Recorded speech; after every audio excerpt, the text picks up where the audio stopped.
네, 이번 시간에는 앞선 시간에 역사적으로 어떻게 금융이라는 것이 발생할 수 있는 환경이 갖추어졌고 그 금융이라고 하는 현상이 현대적인 금융이 어떤 종류의 모티브들로부터 나타나는 현상들인지를 설명드린 것에 이어서 디파이가 그러면 금융 현상이냐라고 하는 것에 대해서 말씀을 나눠보고자 합니다.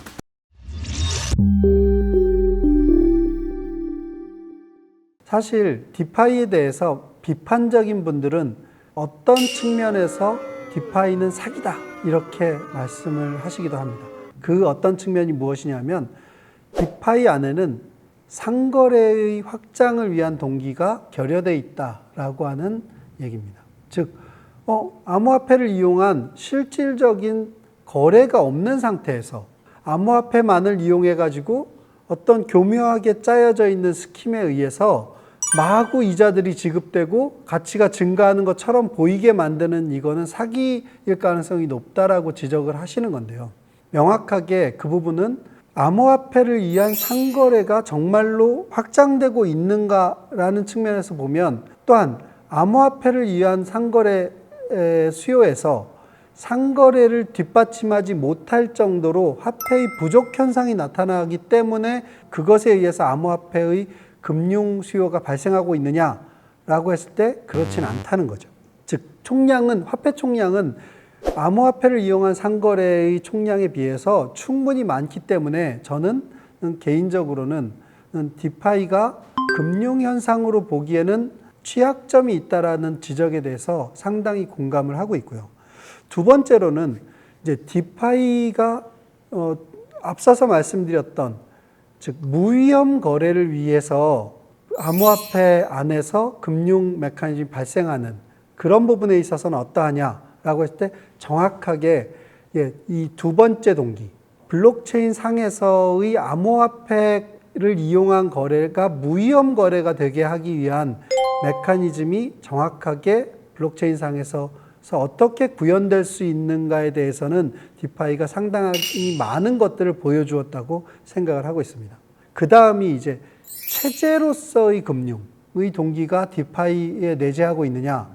많은 경우에 디파이를 욕먹게 만드는 요소가 바로 이 세 번째 동기가 너무 강하기 때문에 디파이가 욕을 먹고 있다고 생각을 하고 있는데요. 이 체제로서의 금융은 무위험 거래 환경과 밀접하게 관련되어 있습니다. 제가 앞선 시간에는 무위험 거래 환경이라고 하는 게 제도와 금융 기법, 그러니까 법제도와 금융 기법에 의해서 무위험 거래 환경이 확장돼 왔고 그걸 통해서 상거래가 폭발적으로 증가할 수 있는 기반이 되었다라고 말씀을 드렸지만 그 무위험 거래 환경에서 누구나 되고 싶었던 자리가 한 가지가 있습니다. 그건 바로 무위험 거래 당사자가 되는 겁니다. 만약에 제가 어떤 거래 환경에서 저 사람은 하고의 거래는 언제나 위험이 없어 라고 하는 존재가 된다면 어떻게 될까요? 심지어 신용거래의 환경에서 제가 그런 무위험 거래 당사자가 된다면 즉 거래 상대방 입장에서는 제가 무위험 거래 카운터파티가 되는 거죠. 그러니까 저 사람하고의 거래는 무조건 위험이 없어라고 하는 존재가 되는 순간에 어마어마한 불을 땡길 수 있을 겁니다. 바로 금융기관들이 사실은 금융업에 진출해서 현대의 금융체제를 만들면서 차지하려고 했던 자리가 바로 그 자리입니다. 금융기관과의 거래는 무위험 거래인 것 같아. 내가 금융기관을 믿고 에스크로를 맡겨도 내가 그 상대방이 보내주는 상품을 받기 전에는 금융기관은 절대 그 돈을 내주지 않을 거야 라는 걸 100% 믿을 수 있어 라고 생각해 준다면 그 금융기관은 자기 이익을 극대화, 심지어는 자기 자본이 없이도 고객이 맡긴 돈만을 이용해서도 큰 돈을 벌 수 있는 상황이 되는데요. 현대 체제에서 제일 큰 무위험 거래 상대방은 누굴까요? 그건 아마도 미국 정부일 겁니다. 2차 세계대전 이후에 만들어진 세계 경제 시스템 안에서 어찌 보면 유일한 무위험 거래 상대방이 미국 정부이기 때문에 미국 정부가 서포트하는 달러라고 하는 화폐는 사실상 무위험 거래를 매개할 수 있는 유일한 지불수단의 지위를 차지한 것이고요. 그런 점에서 보면 어떤 체제 내에서 무위험 거래의 당사자가 될 수 있다라고 하는 그 위치는 어마어마한, 즉 그 체제 내에서 발생하는 이자 소득을 지속적으로 누릴 수 있는 그런 주체가 된다는 것을 의미하고요. 제가 앞서서 현재 디파이 안에서 나타나고 있는 현상들 중에 가장 비난을 많이 받는 현상이 바로 체제로서의 금융 요소 때문에 발생하고 있다라고 말씀드렸는데, 그 얘기는 이 얘기입니다. 어떤 디파이 프로토콜이든 바로 미국이 갖고 있는 그 지위를 암호화폐 금융 생태계 안에서 차지하려고 노력을 하고 있죠. 예를 들면 스왑 프로토콜이다. 저 스왑 프로토콜과의 거래는 언제나 무위험 거래야 라고 하는 걸 이 체제 안에 있는 모든 사람들이 만약 믿게 된다면 어떻게 될까요? 모든 유동성이 바로 그 스왑 프로토콜 안으로 들어가게 될 거고요. 렌딩 프로토콜이 있다. 어떤 암호화폐를 대출해주는 그런 프로토콜이 있는데, 디파이 프로토콜이 있는데, 저 프로토콜과의 거래는 언제나 무위험이야 라고 하는 걸 모두가 믿고 있다면, 그리고 실제로 무위험이 된다면 어떻게 될까요? 모든 암호화폐 거래자들은 금융 거래를 하려고 할 때, 즉 대출 거래의 니즈가 발생했을 때 바로 그 렌딩 프로토콜과 거래를 하려고 할 겁니다. 그런 측면에서 전 세계에 있는 모든 암호화폐 유동성을 아마도 그 프로토콜이 다 흡수해버릴 수 있을 가능성이 높아지고요. 그 얘기는 지금 디파이 프로토콜 간에 여러 가지 경쟁이 있는데, 그거는 크게는 기능적인 경쟁. 나는 이런 기능을 제공해, 나는 보험 기능을 제공해, 나는 위험 인수 기능을 제공해, 심지어는 나는 현실에 있는 어떤 주식을 추종하는 상품을 제공하는 그런 기능을 제공해. 여러 가지 금융의 기능들이 있겠지만 그것의 제일 꼭대기에는 무엇이 있냐면 나는 무위험 거래자야. 내 프로토콜은 거래 상대방으로서 아무런 위험을 갖고 있지 않아 라고 하는 것을 모두가 믿게 하는 그런 지위를 차지하기 위한 경쟁들을 하고 있다는 것이죠. 그런데 그렇게 하려고 하다 보니까 그러니까 무엇이 필요했느냐? 이 프로토콜 안으로 어마어마한 유동성을 끌어모아야 될 필요성이 생긴 겁니다. 물론 유동성을 끌어모으는 것뿐만 아니라 그 프로토콜이 믿을 수 있는 관할권 안에서 작동하고 있는 것도 필요했는데요.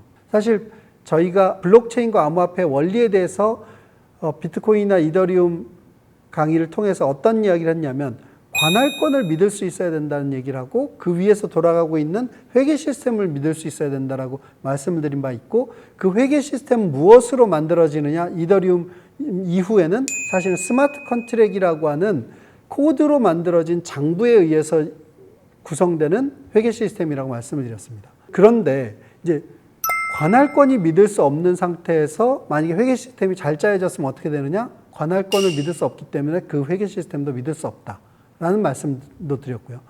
근데 지금 현재 디파이 프로토콜들은 어떤 것들은 믿을 수 있는 관할권 위에서 믿을 수 있는 코드로 짜여져 있는 회계 시스템인 형태도 있고, 어떤 것들은 조금 믿을 수 없는, 어찌 보면 상당히 믿을 수 없는 관할권 내에서 믿을 수 있는 스마트 컨트랙으로 짜여져 있는 회계 시스템도 있을 수 있습니다. 그런데 제일 강력한 것은 믿을 수 있는 관할권 위에서 믿을 수 있는 회계 시스템, 스마트 컨트랙으로 구성되어 있는 디파이가 제일 장기적으로 살아남을 가능성이 높은데요. 문제는 이 디파이들이 나는 믿을 수 있는 관할권 안에 있고 믿을 수 있는 프로토콜이야. 스마트 컨트랙에 취약점이 없이 잘 짜여져 있고 완전히 탈중앙화되어 있어. 이렇게 주장을 하기만 한다고 해서 그 프로토콜을 이용한 금융거래가 일어날 수 있냐? 그게 아니라 많은 유동성을 보유하고 있어야만 금융거래의 기회를 제공할 수 있다는 것이 이제 단순히 믿을 수 있는 관할권과 취약점이 없는 스마트 컨트랙만으로 안 되는 요소였던 거죠. 그래서 금융 프로토콜들, 그러니까 디파이 프로토콜들은 블록체인 상에서 무슨 일들을 했느냐? 나는 여러분들이 유동성을 이 안으로 집어넣게 되면 더 많은 인센티브를 줄 수 있어 라고 하는 경쟁을 하기 시작했고, 그게 거버넌스 토큰이라는 걸 발행하면서 그 거버넌스 토큰을 상장시키고 그 가격을 유지하면서 눈앞에서 막 20%가 아니라 200%, 2000%를 주는 것 같은 효과를 내는 모양을 만들려고 노력을 했죠. 그 최초의 사례가 여러분들도 어쩌면 잘 알고 계시는 스시스왑이라고 하는 사례고요. 그 스시스왑의 동기를 제공하게 된 원초적인 프로토콜인 유니스왑의 경우는 어떤 거버넌스 토큰을 인센티브로 주는 스킴을 갖고 있지 않았습니다. 유니스왑의 경우는 네가 페어로 된 유동성을 공급하면, 그래서 이 프로토콜 안에서 누군가 스왑을 해갈 수 있다면, 그 페어 A 토큰과 B 토큰 간에 스왑을 해갈 수 있게 해준다면 토큰 스왑을 하는 거래 당사자가 내는 수수료를 그 유동성 공급자에게 제공하겠다라고 하는 정도의 프로토콜이었기 때문에 그 유동성을 공급해서 거래 당사자들이 내는 그 수수료만으로도 충분히 만족스러운 사람들은 그 유동성을 페어로 된 유동성을 공급했었고요. 그런데 스시스왑이 등장하고 나니까 스시스왑이 제공하는 인센티브는 스시 토큰을 거기다가 더 얹어서 줄게 라고 했는데, 스시 토큰이 가격이 상당히 높아지고 있었기 때문에 어마어마한 수익률이 보이는 것처럼, 그 어마어마한 수익률을 낼 수 있는 것처럼 유동성 공급자들을 빨아들이기 시작했습니다. 그렇게 되면 이제 유동성이 한쪽으로 쭉 몰릴 텐데요. 이 프로토콜이 지향하고 있는 것은 앞서서 말씀드린 대로 뭐라고요? 체제로서의 디파이 프로토콜을 만들려고 한 겁니다. 모든 사람들이 토큰의 교환을 하려고 하면 이 프로토콜로 몰려드는, 그리고 모든 사람들이 그 프로토콜 상에서의 거래를 무위험 거래라고 인식하는 그런 체제로서의 디파이 프로토콜이 되기를 원했던 거고, 그 극단에 누가 있었던 거냐면 루나와 UST가 있었던 거죠. 루나와 UST는 새로운 프로토콜, 디파이 프로토콜 론칭할 때 거기에서 발행되는 토큰들을 루나 홀더들한테 에어드랍 해주겠다라고 하는 걸 통해서 세를 확장해 나가면서 체제를 구축하려고 했었던 것이고요. 자기가 기반으로 하고 있는 관할권인 테라의 네트워크, 테라의 블록체인 관할권은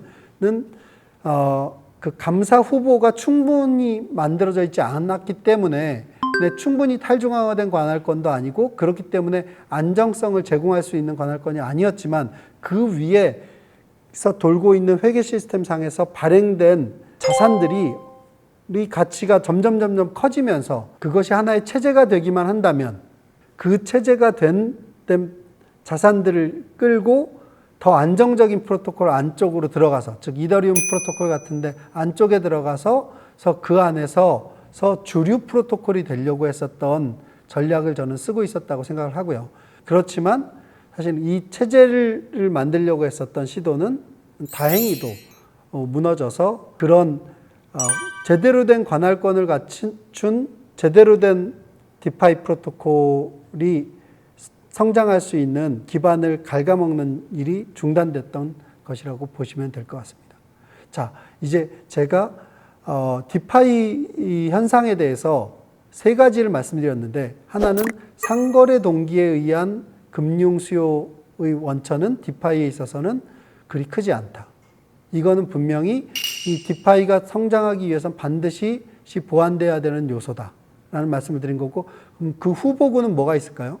대표적으로 게임 같은 것도 있을 거고, 국가 간 송금 같은 것도 있을 거고, 뭐 메타버스 상에서의 컨텐츠 거래 이런 것도 있을 거고, 물론 지금 암호화폐가 가끔씩 비난을 받는 마약 거래나 무기 거래나 음란물 거래나 이런 것들도 또 거기에서 커질 수도 있지만, 그것보다는 바람직한 것은 일반적인 우리의 경제 생활을 더 확장하는 데 도움이 되는 그런 상거래 수요에 의해서 지불 수단으로서의 암호화폐가 수요가 더 늘어나면서 이 화폐 총량이 제한적이어서 이 상거래를 활발하게 하는 것에 걸림돌이 되고 있을 때, 그 동기에 의해서 금융적인 메커니즘들이 금융을 제공하는 그런 상황이 된다면 매우 안정적인 디파이 프로토콜들이 등장하고 성장할 수 있는 기반이 된다고 생각이 들고요. 두 번째로는 무위험 거래를 만들m에 있어서 디파이 프로토콜은 뭐는 해결 못하냐면요,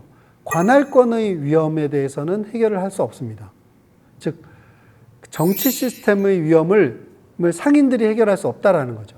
그런 점에서는 무위험 거래 환경을 만드는 것은 이제 회계 시스템, 즉 스마트 컨트랙을 취약점 없이 이 거래가 이루어질 수 있는 스마트 컨트랙을 만들므로써만 디파이 프로토콜들은 안전한 거래 환경, 무위험 거래 환경을 만들 수 있는데요.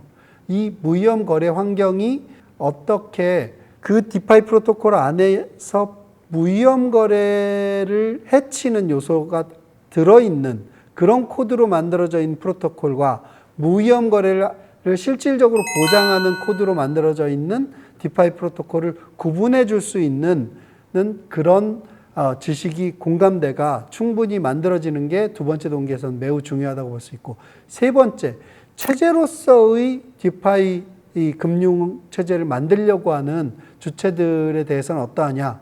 저는 이 부분에 대해서는 상당히 좀 비판적인데요. 모든 유동성을 한쪽으로 다 끌어들이는, 그것도 관할권 레벨이 아니라 프로토콜 레벨, 스마트 컨트랙으로 만들어져 있는 프로토콜 레벨에서 유동성을 쭉 빨아들여 가지고 사실상 상거래의 동기에 의한 수요가 부재한 상태에서 유동성을 빨아들이는 건 폰지 스킴의 가능성이 상당히 있거든요. 그 상태에서 자기가 발행한 토큰을 인센티브로 주면서 쭉 빨아들여서 큰 체제를 구축하려고 하는 시도에 대해서는 저는 결코 성공할 수 없는 시도가 될 것이다.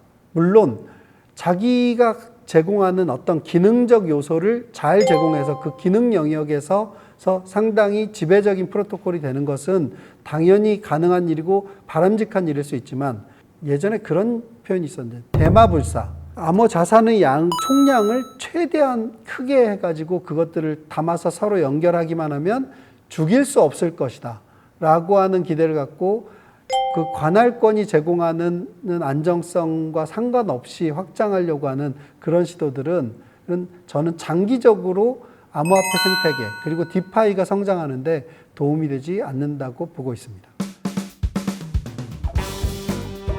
다음 시간에는 디파이의 무위험 거래를 할 수 있도록 하기 위해서 스마트 컨트랙은 어떤 방법을 쓰고 블록체인의 어떤 특성들을 활용했는지, 그리고 실제로 우리가 잘 알고 있는 디파이 프로토콜들은 어떤 전략들을 사용해서 자기들이 무위험 거래를 달성하고 유동성을 빨아들이려고 했었는지 좀 사례별로 말씀드리도록 하겠습니다.